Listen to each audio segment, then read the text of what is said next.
اللہ تعالیٰ نے رمضان کی شکل میں ہمیں اور آپ کو ایک موقع اور دیا ہے۔ ہماری اور آپ کی زندگی میں اگر رمضان کا مبارک مہینہ ایک مرتبہ پھر مل رہا ہے تو یہ سمجھو کہ اللہ تعالیٰ ہم سے خوش ہے، اس لیے کہ بڑے نصیب والوں کو یہ مہینہ ملتا ہے۔ ہم میں سے بہت سارے لوگ جو ہم سے اچھے رہے ہوں گے، ہم سے نیک رہے ہوں گے، لیکن ہم سے آج وہ جدا ہو گئے، ہارٹ اٹیک آ گیا، کڈنی فیل ہو گئی، کوئی بیماری آ گئی، کوئی حادثہ ہو گیا، اللہ کو پیارے ہو گیا۔ ہمیں اور آپ کو اللہ تعالیٰ نے زندگی عطا کی ہے اور ہماری زندگی میں ایک رمضان اور آ رہا ہے، اور اب یہ رمضان آنے کے بعد 29 دن یا 30 دن کا یہ مہینہ آئے اور چلا جائے اور ہمارے اوپر کوئی فرق نہ پڑے تو میرے بھائیوں ہم سے بڑا بدنصیب کوئی نہیں ہوگا۔ اس لیے کہ اللہ کے نبی نے 3 لوگوں کا نام لے کر کے بد دعا کی اور آپ نے بد دعا کی ہے اور حضرت جبریل علیہ السلام نے آمین کہی ہے۔ نبیوں کا سردار بد دعا کرے جمعہ کے دن ممبر پہ چڑھ کر اور فرشتوں کا سردار آمین کہے تو کیا اس بد دعا کے قبول ہونے میں ذرا کوئی شک ہو سکتا ہے میرے بھائی؟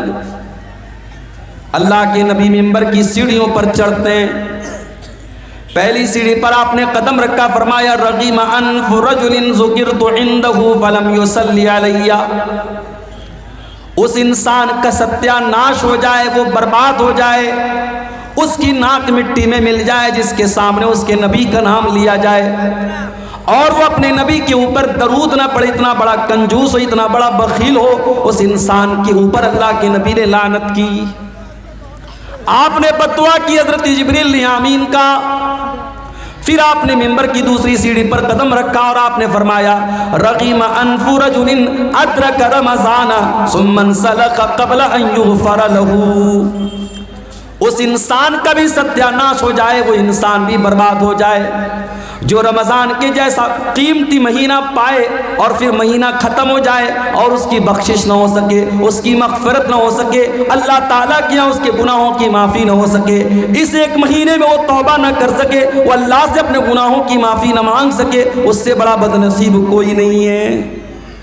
اور تیسرا آدمی وَرَجُلٌ أَدْرَكَ عِنْدَهُ الْكِبَرَ وَالِدَاهُ، جس کے ماں باپ اس کو بڑھاپے میں مل جائیں، فَلَمْ يُدْخِلَاهُ الْجَنَّةَ، اور اسے جنت میں داخل نہ کر پائیں۔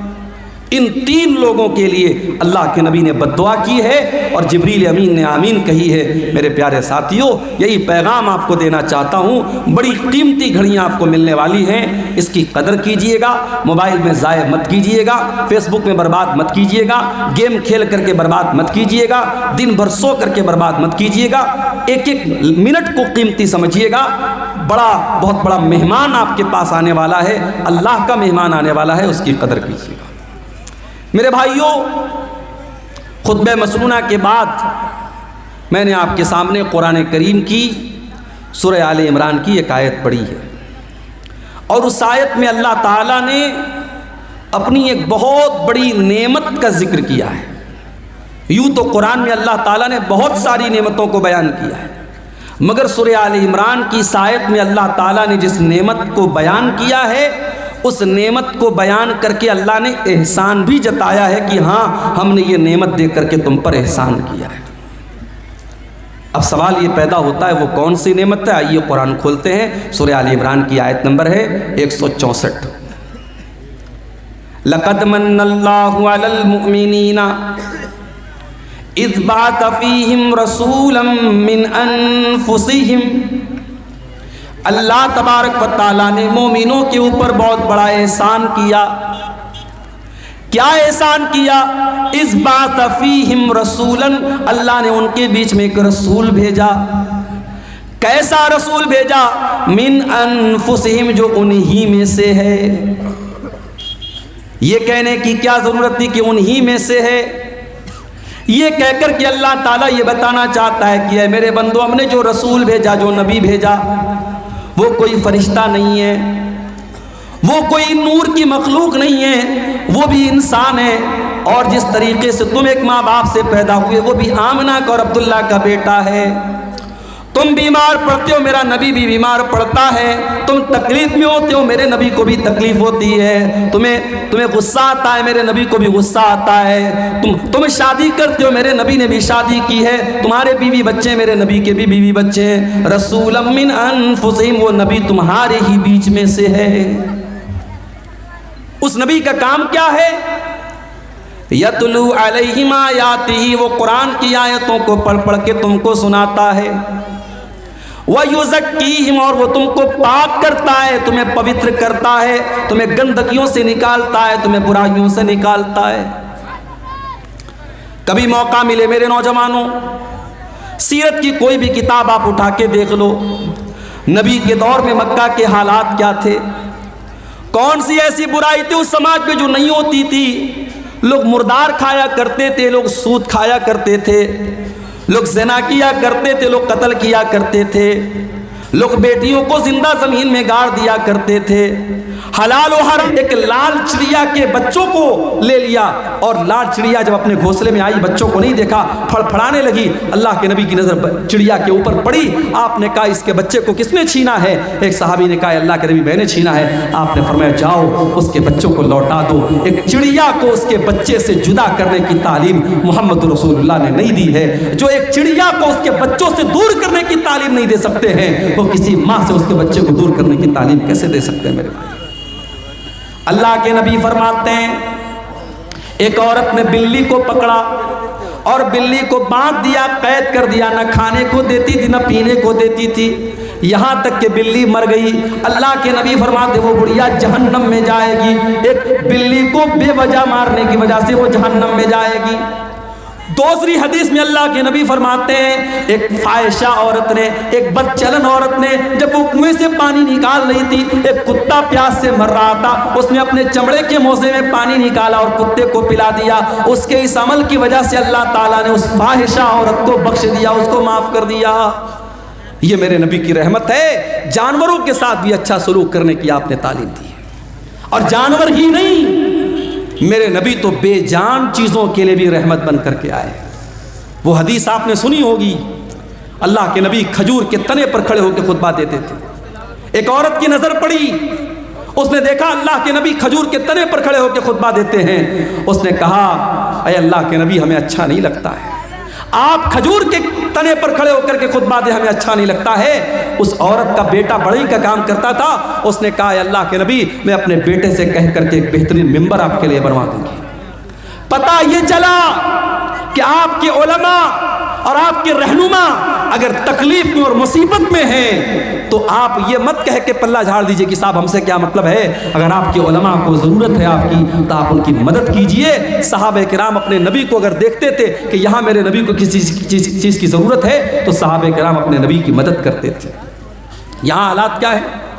لاک ڈاؤن لگا، مسجدوں میں پڑھانے والے امام اور مدرسے میں پرائیویٹ پڑھانے والے ٹیچر 5,000 10,000 جن کی تنخواہیں تھیں، لاک ڈاؤن میں ان کی تنخواہیں بند ہو گئی۔ مسجد کی کمیٹی نے کہہ دیا مولوی صاحب ہمارے پاس پیسہ نہیں ہے، مدرسے والوں نے کہہ دیا ہمارے پاس بجٹ نہیں ہے۔ کتنے مدرسے میں پڑھانے والے مولویوں کو میں جانتا ہوں، انہوں نے قرضے لے لے کر کے لاک ڈاؤن کا ٹائم گزارا۔ کتنے مسجدوں کے امام کو میں جانتا ہوں، انہوں نے لوگوں کے سامنے ہاتھ پھیلا کر کے اپنا کام چلایا میرے پاس۔ اور آج جب لاک ڈاؤن ختم ہو گیا اور زندگی نارمل ہو گئی، انہی مولویوں نے اور انہی اماموں نے یہ طے کر لیا کہ آج کے بعد ہم مدرسے میں نہیں پڑھائیں گے، ہم کی کوئی چھوٹی موٹی دکان کر لیں گے، کوئی چھوٹا موٹا بزنس کر لیں گے، کوئی کاروبار کر لیں گے، مگر ہم یہ غلامی کی زندگی نہیں گزاریں گے، یہ غلامی کی زندگی نہیں بسر کریں گے۔ میرے بھائیوں، اپنے اماموں کا اپنے علماء کا خیال رکھو۔ نبی کے دور میں اللہ کے نبی لکڑی کے تنے پر کھڑے ہو کے خطبہ دے رہے ہیں، عورت دیکھتی ہے کہتی ہے اللہ کے نبی ہم سے دیکھا نہیں جاتا ہے، میرا بیٹا بڑھئی کا کام کرتا ہے، میں ممبر لا کر کے تیار کر کے آپ کو دے دوں گی۔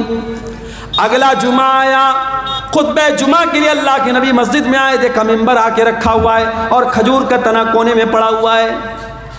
اللہ کے پیارے نبی ممبر کے اوپر چڑھے خطبہ دینے لگے۔ حدیث کے الفاظ ہے، بخاری کی روایت ہے، فصاحت النخلا، کھجور کے تنے سے رونے کی آواز آنے لگی، کھجور کے تنے سے رونے کی آواز آنے لگی۔ اللہ کے نبی منبر سے اترے اور اس کھجور کے تنے کو اپنے سینے سے لگایا. جب آپ نے سینے سے لگایا تو رونے کی آواز آنی بند ہو گئی اور سسکنے کی آواز آنے لگی. اللہ کے نبی نے فرمایا اگر میں اس کو سینے سے نہ لگاتا تو قیامت تک یہ روتا رہتا. اور اس کے بعد آپ نے فرمایا انہا کانت تبکی علی ما کانت تسمع من الذکر، چونکہ اس منبر پر کھڑے ہو کر کے میں اللہ کا ذکر کرتا تھا، میں قرآن بیان کرتا تھا، میں حدیث بیان کرتا تھا، اس لیے یہ لکڑی کا تنا رو رہا ہے. میرے پیارے ساتھیوں، میرے نبی اس لکڑی کے تنے کے لیے رحمت بن کر کے آئے تھے. ہم اور آپ اتنے بڑے بد نصیب ہیں کہ آج اس نبی جس نبی سے لکڑی کا تنا بھی محبت کرتا تھا، ہم اتنے بڑے بد نصیب ہیں کہ اس نبی سے کا نام تو ہم لیتے ہیں، اس نبی سے محبت کا دم تو بھرتے ہیں، مگر اس نبی کی سنتوں سے ہم پیچھے ہیں، اس نبی کے طریقے سے ہم پیچھے ہیں. نہ ہماری شادی بیاہ اس نبی کے طریقے کے مطابق ہے، نہ ہمارا لین دین اس نبی کے طریقے کے مطابق ہے، نہ ہمارا اخلاق اس نبی کے طریقے کے مطابق ہے. ہمارا نوجوان تو نوجوان 60 سال کے بوڑھے جب سیلون میں جاتے ہیں اور سیلون میں جا کر کے اپنی داڑھی کو مڈاتے ہیں اور کلین شیو ہوتے ہیں، انہیں شرم آنی چاہیے، انہیں غیرت آنی چاہیے اور انہیں سوچنا چاہیے کہ ان کے نبی نے کہا تھا کہ داڑھی کو چھوڑ دو، ان کے نبی نے منع کیا تھا کہ داڑھی کو مت چھیڑو، داڑھی کو مت کاٹو، داڑھی کو مت موڑو. جس نبی نے داڑھی کو چھوڑنے کا حکم دیا تھا، آج اس نبی کے امتی سیلون میں جا کر کے داڑھی صاف کروا رہے ہیں. جس نبی نے ساری زندگی پاک دامنی کی زندگی گزاری تھی، جو نبی اتنے حیادار تھے کہ اللہ کے نبی کے بارے میں صحابہ کہتے ہیں کہ کنواری لڑکی سے بھی زیادہ آپ شرمیلے تھے، آج اس نبی کے ماننے والے اور اس نبی کا کلمہ پڑھنے والے بے شرم ہوتے چلے جا رہے ہیں، بے غیرت ہوتے چلے جا رہے ہیں. اس قوم کی لڑکیوں کو دیکھ لو، اس قوم کے لڑکوں کو دیکھ لو، آج بے حیا ہوتے چلے جا رہے ہیں. میرے پیارے ساتھیوں، اس لکڑی کے تنے کو بھی اپنے نبی سے محبت تھی. اگر ہمیں محبت ہوتی تو ہم بھی اس نبی کے طریقے پر چلتے. اور آگے بڑھیے، وہ نبی ہم سے بہت محبت کرتے تھے، وہ نبی ہمیں بہت چاہتے تھے. اللہ نے قرآن میں فرمایا لَقَدْ جَاءَكُمْ رَسُولٌ مِّنْ أَنفُسِكُمْ عَزِيزٌ عَلَيْهِ مَا عَنِتُّمْ حَرِيصٌ عَلَيْكُمْ بِالْمُؤْمِنِينَ رَءُوفٌ رَحِيمٌ. اے مسلمانوں، ہم نے تم کو وہ رسول دیا ہے جو جان سے زیادہ تم سے محبت کرتے ہیں، جو تمہیں فائدہ پہنچانے کی پوری کوشش کرتے ہیں، جو تمہیں تکلیف سے بچانا چاہتے ہیں. اللہ کے نبی کی سیرت میں آپ یہ واقعات دیکھ لیجیے. مسواک سے آپ کتنی محبت کرتے تھے. انتقال کے پہلے بھی آپ نے حضرت عائشہ کے بھائی عبد الرحمن کے ہاتھ میں مسواک دیکھی، حضرت عائشہ کو اشارہ کیا، حضرت عائشہ نے اپنے بھائی سے مسواک کو لیا، اپنے دانتوں سے نرم کیا. اللہ کے نبی نے اپنے آخری ٹائم بھی مسواک کیا ہے. مسواک سے اتنی محبت کرتے تھے اللہ کے نبی، اس کے باوجود آپ نے اپنی امت کی آسانی کے لیے کیا فرمایا؟ لولا ان اشق علی امتی لامرتهم بالسواک عند كل صلاۃ. اگر میں اپنی امت کے لیے پریشانی نہ سمجھتا، اگر میں اپنی امت کے لیے مصیبت نہ سمجھتا تو میں مسواک کو کمپلسری کر دیتا، ضروری کر دیتا. لیکن اگر میں مسواک کو ضروری کر دیتا میری امت پریشانی میں پڑ جاتی، اس لیے مسواک کو آپ نے ضروری قرار نہیں دیا. تراویح کی نماز کو دیکھو میرے بھائیو، پہلے دن اللہ کے نبی نے تراویح پڑھائی تو تھوڑے سے صحابہ آئے، دوسرے دن آپ نے تراویح پڑھائی تو آدھی مسجد بھر گئی، تیسرے دن آپ نے تراویح کی نماز پڑھائی تو پوری مسجد بھر گئی. چوتھی رات آپ نہیں آئے، جب فجر کی نماز میں آپ آئے آپ نے فرمایا میں جان بوجھ کر کے نہیں آیا، اے میرے صحابہ اس نماز کو لے کر کے تمہارا جذبہ میں نے دیکھا، تمہارا شوق میں نے دیکھا. خشیت ان تفرض علیکم، میں ڈر گیا کہ کہیں تراویح کی نماز تمہارے لیے فرض نہ ہو جائے. اس نبی نے چوتھے دن تراویح کی نماز نہیں پڑھائی تاکہ تراویح کی نماز فرض نہ ہو جائے. میرے بھائیوں، وہ نبی ہم سے اتنی محبت کرتے تھے، ہماری آسانی چاہتے تھے. وہ نبی معراج کے سفر میں آپ گئے، 50 ٹائم کی نماز آپ کو ملی.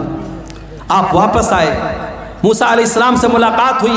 موسیٰ علیہ السلام نے کہا کہ اے محمد صلی اللہ علیہ وسلم کتنا آپ کو کیا حکم ملا اللہ تعالیٰ کی طرف سے؟ کہا کہ 50 ٹائم کی نماز ملی. کہا کہ آپ کی امت نہیں پڑھ پائے گی. میں نے بنی اسرائیل کو آزمایا ہے، میں نے تجربہ کیا ہے، بنی اسرائیل کو میں نے بہت آزمایا ہے، آپ کی امت 50 ٹائم کی نماز نہیں پڑھ پائے گی. آپ جائیے اپنے رب سے کم کروائیے. اگر اللہ کے رسول کو خود پڑھنا ہوتا 50 پڑھنے میں آپ کو کوئی دقت نہیں تھی. اپنی امت کی آسانی کے لیے آپ گئے اور 50 میں 10 کم کروا کے 40 لے کے آئے.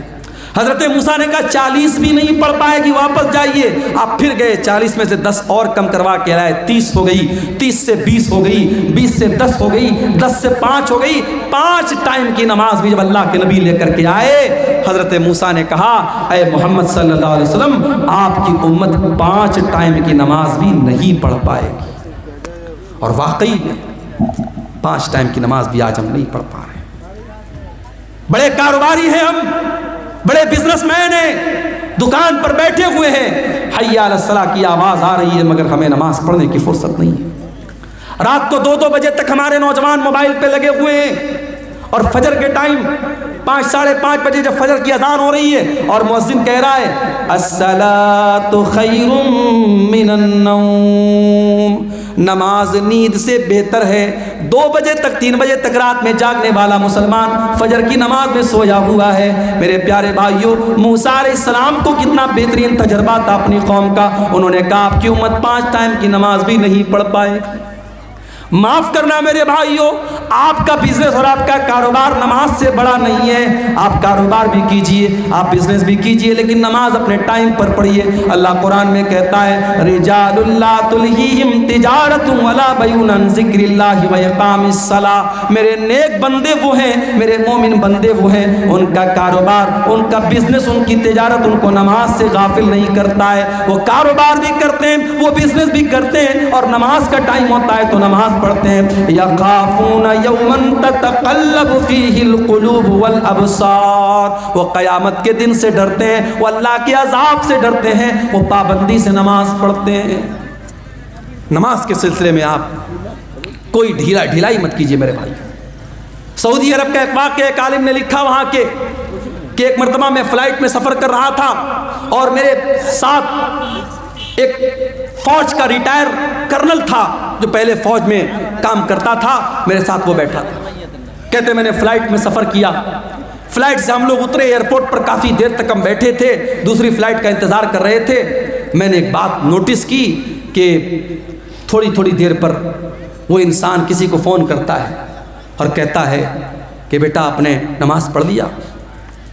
بار بار ظہر کا ٹائم آیا بیٹے سے پوچھ رہا ہے نماز پڑھ لیا، عصر کا ٹائم آیا بیٹا پوچھ رہا ہے نماز پڑھ لیا۔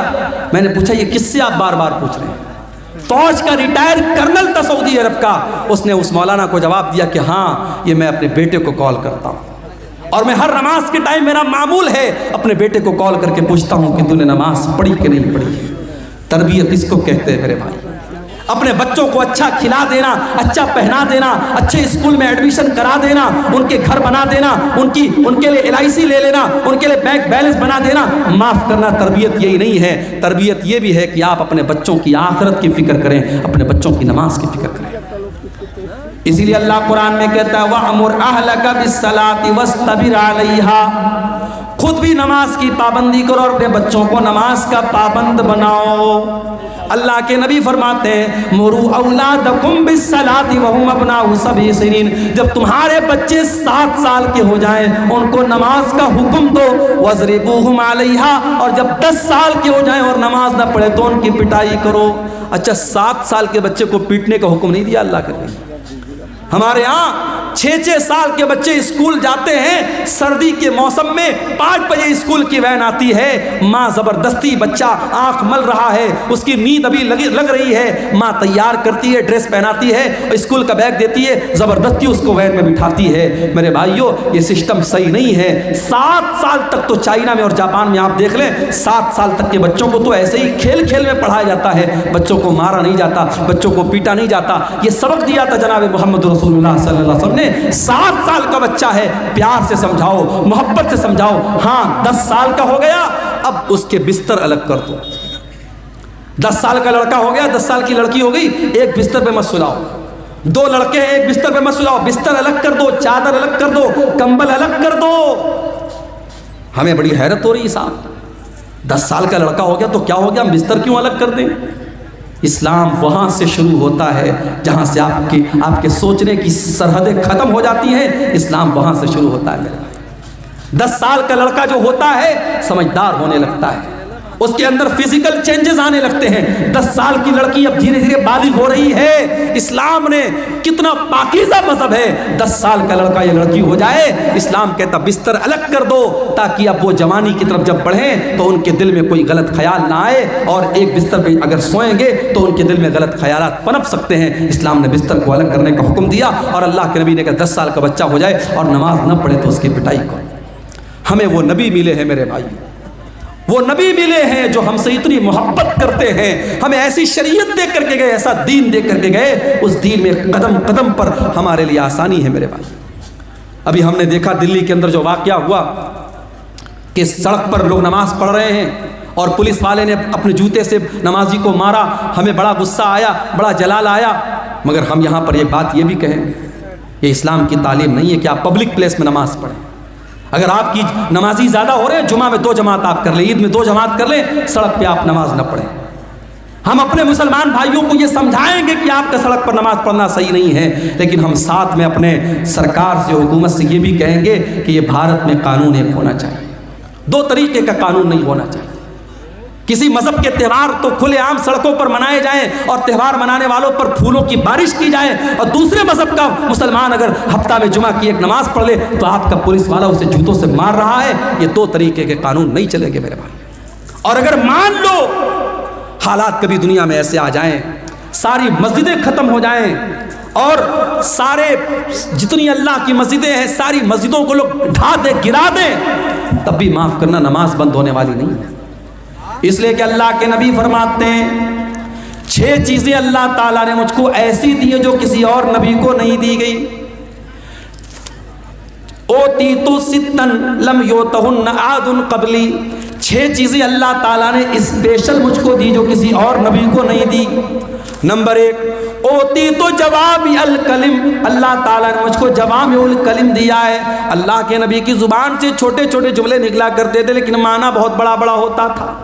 چھوٹی چھوٹی باتیں, جیسے مثال کے طور پہ اللہ کے نبی نے فرمایا انما الاعمال بالنیات, عمل کا دار و مدار نیت پر. چھوٹی سی حدیث ہے لیکن اس کے معنی اور مطلب بہت بڑا بڑا ہے. دوسری چیز وَنُصِرْتُ بِالرُّعْبِ مَسِيرَةَ شَهْرٍ, اور میرے دشمن کے دل پر میرا رعب و دبدبا ڈال دیا گیا ہے. میرا دشمن 1 مہینے کی دوری پر بھی اگر مجھ سے ہو, اس کے دل میں میرا رعب و دبدبا ڈال دیا گیا ہے. تیسری چیز وَجُعِلَتْ لِيَ الْأَرْضُ مَسْجِدًا وَطَهُورًا, اور ساری کی ساری زمین میرے لیے مسجد بنا دی گئی ہے. مسلمان نماز پڑھنے کے لیے مسجد کا محتاج نہیں ہے. کہیں پر بھی جنگل میں چلا جائے, پہاڑ پہ چلا جائے, دنیا کے کسی بھی کونے میں چلا جائے, نماز کا ٹائم ہو گیا, نماز وہ کہیں پر بھی پڑھ سکتا ہے. پاک صاف جگہ ہونی چاہیے. اگر پانی نہیں مل رہا ہے اس کے لیے ساری زمین پاک بنائی گئی, وہ کہیں پر بھی زمین پر ہاتھ مار کر کے تیمم کر سکتا ہے. ساری زمین اس کے لیے پاک بنائی گئی, ساری زمین اس کے لیے مسجد بنائی گئی. یہ ہمارے اسلام کی خاصیت ہے میرے بھائی. ہمارا دین بڑا آسان دین ہے. جاڑے کا موسم ہے, ہم نے موزہ پہنا ہے, سفر میں ہم نکلے ہوئے ہیں, موزہ نہیں اتار رہے ہیں. اسلام کہتا کوئی مسئلہ نہیں, تمہیں پیر دھونے کی ضرورت نہیں ہے. وضو کر کے اگر آپ نے موزہ پہنا ہے اور سفر کی حالت میں آپ ہیں تو 3 دن تک آپ اسی موزے کو پہنے رہیے اور اس پر مسح کر لیجئے, پیر کو دھونے کی ضرورت نہیں ہے. ہاں اگر اپنے گھر میں ہیں تو 24 گھنٹے تک آپ مسح کر سکتے ہیں. 24 گھنٹے کے بعد آپ موزہ اتار لیجئے, پیر دھو کے پھر سے موزہ پہن لیجئے, وضو کر کے پھر سے پہن لیجئے. آسانیاں ہیں ہمارے دین میں. سفر میں ہم نکلے, ابھی ہمارے کٹیہار کے بعض احباب ہیں, کل ہم لوگ یہاں سے جمعہ پڑھ کے جامتاڑا گئے تھے, 350 کلومیٹر دور گئے تھے, سفر میں نکلے ہیں. نماز کا ٹائم ہوا, ہم 4 رکعت والی نماز کو 2 رکعت پڑھیں گے. سنت پڑھنے کی ضرورت نہیں ہے, فجر کی سنت پڑھیں گے, باقی کوئی سنت پڑھنے کی ضرورت نہیں ہے. 4 رکعت والی کو 2 رکعت پڑھیں گے, ظہر اور عصر کو اکٹھے پڑھ لیں گے, مغرب اور عشاء کو اکٹھے پڑھ لیں گے. آسانیاں ہیں قدم قدم پر ہماری شریعت میں. میرے پیارے ساتھیوں, یہی بات ہے جو اللہ قرآن میں کہہ رہا ہے لَقَدْ جَاءَكُمْ رَسُولٌ مِّنْ أَنفُسِكُمْ عَزِيزٌ عَلَيْهِ مَا عَنِتُّمْ, ہم نے تم کو وہ نبی دیا ہے جو تمہیں جان سے زیادہ پیار کرتا ہے. عورت پریگننٹ ہے, روزہ رکھے گی, بچے کو تکلیف پہنچے گی, بچے کو دودھ پلا رہی ہے, روزہ رکھے گی, بچے کو دودھ نہیں پلا سکتی ہے. اسلام کہتا کوئی مسئلہ نہیں ہے, عورت بعد میں روزہ پورا کر لے گی. اسلام اس کو قضا کرنے کا اور بعد میں روزہ پورا کرنے کا حکم دیتا ہے. عورت پیریڈ میں ہے, اس کی کمزوری کا دن ہے، اس کی بیماری کا دن ہے، چڑچڑاپن رہتا ہے، بدن میں کمزوری رہتی ہے، بلڈ آتا رہتا ہے، درد ہوتا رہتا ہے، اسلام نے کہا کوئی مسئلہ نہیں، جتنے دن اس کو پیریڈ آ رہا ہے وہ نماز نہیں پڑھے گی، روزہ نہیں رکھے گی، روزہ بعد میں پورا کرے گی۔ قدم قدم پر ہماری شریعت میں میرے بھائیوں آسانی رکھی گئی۔ وہ نبی ہماری آسانی کا بڑا خیال رکھتے تھے اور وہ نبی ہم سے بہت محبت کرتے تھے۔ وہ راتوں کو اٹھ کر کے ہمارے لیے رویا کرتے تھے میرے بھائی۔ میرے نبی رات کو اٹھ کر کے دعا کیا کرتے تھے، اے اللہ میری امت کا کیا ہوگا، اور اللہ تعالیٰ اپنے نبی کو تسلی دیتا تھا کہ آپ اپنی امت کے لیے پریشان مت ہوئیے، ہم آپ کی امت کے بارے میں آپ کو خوش کر دیں گے۔ شاعر نے کتنی سچی بات کہی ہے، سلام اس پر جو امت کے لیے راتوں کو روتا تھا، سلام اس پر جو فرش خاک پر جاڑے میں سوتا تھا، سلام اس پر کہ جس کے گھر میں چاندی تھی نہ سونا تھا، سلام اس پر کہ ٹوٹا بوریا جس کا بچھونا تھا۔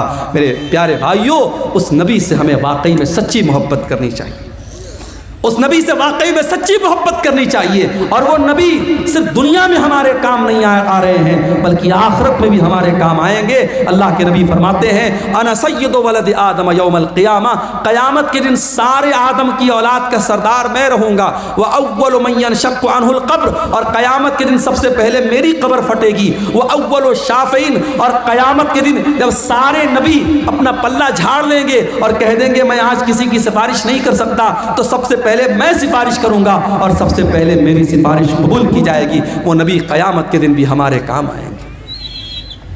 شاعر کہتا ہے بروز قیامت بجز نفسی نفسی کسے یاد آئے گی اسلم کسی کی، بروز قیامت بجز نفسی نفسی کسے یاد آئے گی اسلم کسی کی، نہ بھولیں گے جس کو نبی مکرم، وہ امت نہیں ہے تو پھر اور کیا ہے، زباں پر ہے نعت نبی مکرم، یہ الفت نہیں ہے تو پھر اور کیا ہے۔ وہ نبی ہم سے بڑی محبت کرتے تھے میرے بھائی۔ اللہ کے نبی فرماتے ہیں کہ اللہ تعالیٰ نے ہر نبی کو ایک دعا ایسی دی جس کے قبول کرنے کی گارنٹی لے لی، اور ہر نبی نے اپنی اس دعا کو دنیا میں مانگ لیا۔ اللہ کے نبی فرماتے ہیں کہ میں نے اپنی دعا کو سنبھال کے رکھا ہے۔ سارے نبیوں نے اپنی دعا کو مانگ لیا، لیکن میں نے اپنی دعا کو سنبھال کے رکھا ہے۔ کس کے لیے؟ اپنے لیے نہیں، اپنے پریوار کے لیے نہیں، اپنے بچوں کے لیے نہیں، شفاعۃ لامتی یوم القیامہ، میں قیامت کے دن اپنی امت کے لیے سفارش کروں گا، قیامت کے دن اپنی امت کے لیے اللہ سے گر گڑا کے معافی مانگوں گا۔ میرے پیارے ساتھیوں، اس نبی کی قدر کرو، اس نبی سے محبت کرو، اس نبی کی اتباع کرو، اس نبی کی اطاعت کرو۔ اور میرے بھائیوں، یہ ہمارے مولانا توحید صاحب نے ایک پرچی دی ہے، اس پہ کچھ سوالات ہیں، میں ان کو جواب دے کر کے میں بات ختم کروں گا، کیونکہ ہمارے ایک بنگلہ مقرر بھی موجود ہیں اور 3 بجنے والے ہیں۔ میں ان سوالوں کو مختصر طور پہ جواب دے کے بات ختم کرتا ہوں۔ ایک سوال آیا ہے، کیا عقیقہ کے جانور کے لیے دتا ہونا ضروری ہے؟ ضروری نہیں ہے، دتا ہو تو بہتر ہے، لیکن جانور عقیقہ کا جو ہے وہ دتا ہونا شرط نہیں ہے۔ اگر بچہ مرا ہوا پیدا ہو تو اس کا جنازہ پڑھیں گے یا نہیں؟ اس مسئلے میں علماء کا اختلاف ہے۔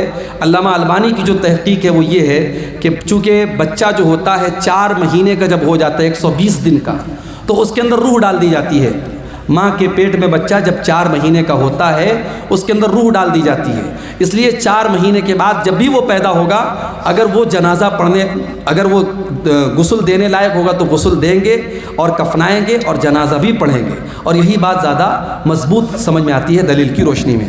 تو بہتر یہی کہ اس کا جنازہ پڑھیں گے۔ اگر کوئی نہیں پڑھتا ہے تو کوئی گناہ کی بات نہیں ہے، لیکن دلیل کی روشنی میں زیادہ مضبوط بات یہی ہے۔ کیا غیر مسلم کا روپیہ مسجد میں لگا سکتے ہیں؟ لگا سکتے ہیں، مگر ایک شرط ہے، اگر وہ غیر مسلم کوئی ایسا کاروبار کرتا ہے جو پورا کا پورا حرام کاروبار ہے تو وہ پیسہ پھر ہم مسجد میں نہیں لگائیں گے، اس کو منع کر دیں گے، بھائی تمہارا پیسہ ہم نہیں لے سکتے۔ لیکن ایسا بہت کم ہوتا ہے، غیر مسلموں کے یہاں بھی حلال بزنس بھی ہوتے ہیں، حرام بزنس بھی ہوتے ہیں، تو اگر مکس آمدنی ہے تو ہم وہ لے سکتے ہیں۔ اس کی دلیل کیا ہے؟ نبی کے دور میں مکہ کے کافروں نے اللہ کے گھر کو خانہ کعبہ کو بنایا تھا آپس میں چندہ کر کے، لیکن وہ لوگ بھی خانہ کعبہ کی بڑی عزت کرتے تھے تو انہوں نے حلال آمدنی سے ہی بنایا تھا۔ تو اللہ کے نبی نے جب خانہ کعبہ کو فتح کیا تو آپ نے خانہ کعبہ کو یہ کہہ کے گرا نہیں دیا کہ وہ ان کی آمدنی سے بنا ہے، ان کے چندے سے بنا ہے، آپ نے اس بلڈنگ کو برقرار رکھا۔ تو یہ عمل اس بات کی دلیل ہے کہ غیر مسلم کا چندہ بھی ہم لے سکتے ہیں، شرط یہ ہے کہ اس کی آمدنی ہے حلال آمدنی بھی شامل ہو۔ اگر مکمل حرام کی آمدنی ہے تو پھر ہم اس کا چندہ نہیں لیں گے۔ گائے یا بیل کا عقیقہ دے سکتے ہیں یا نہیں دینا چاہیے، مناسب نہیں ہے، اس لیے کہ عقیقہ کے جانور میں جہاں بھی حدیث میں ذکر ہے چھوٹے جانور کا ذکر ہے۔ بعض علماء نے بڑے جانور کو جائز قرار دیا ہے، مگر دلیل کے اعتبار سے اس کی کوئی مضبوط دلیل نہیں ملتی۔ جہاں پر بھی حدیثوں میں ذکر ہے چھوٹے جانور کا ذکر ہے، آپ بکرا بکری کر سکتے ہیں، بھیڑا بھیڑی کر سکتے ہیں، دمبا وغیرہ کر سکتے ہیں، لیکن بڑے جانور کا ثبوت عقیقہ میں نہیں ملتا ہے۔ کیا سردار کے پاس فطرہ جمع کر کے کیا کریں گے؟ اس کو تقسیم کریں گے؟ دیکھیے، فطرہ کے سلسلے میں حدیث میں صرف اتنا آتا ہے کہ ہر مسلمان پر، چاہے وہ مرد ہو، چاہے وہ عورت ہو، چاہے وہ بچہ ہو، چاہے وہ جوان ہو، فطرہ فرض ہے۔ نبی کے دور میں اس کی ایک اجتماعی شکل ہوتی تھی، لوگ اللہ کے نبی کے پاس جمع کرتے تھے اور وہاں سے وہ غریبوں کو دیا جاتا تھا۔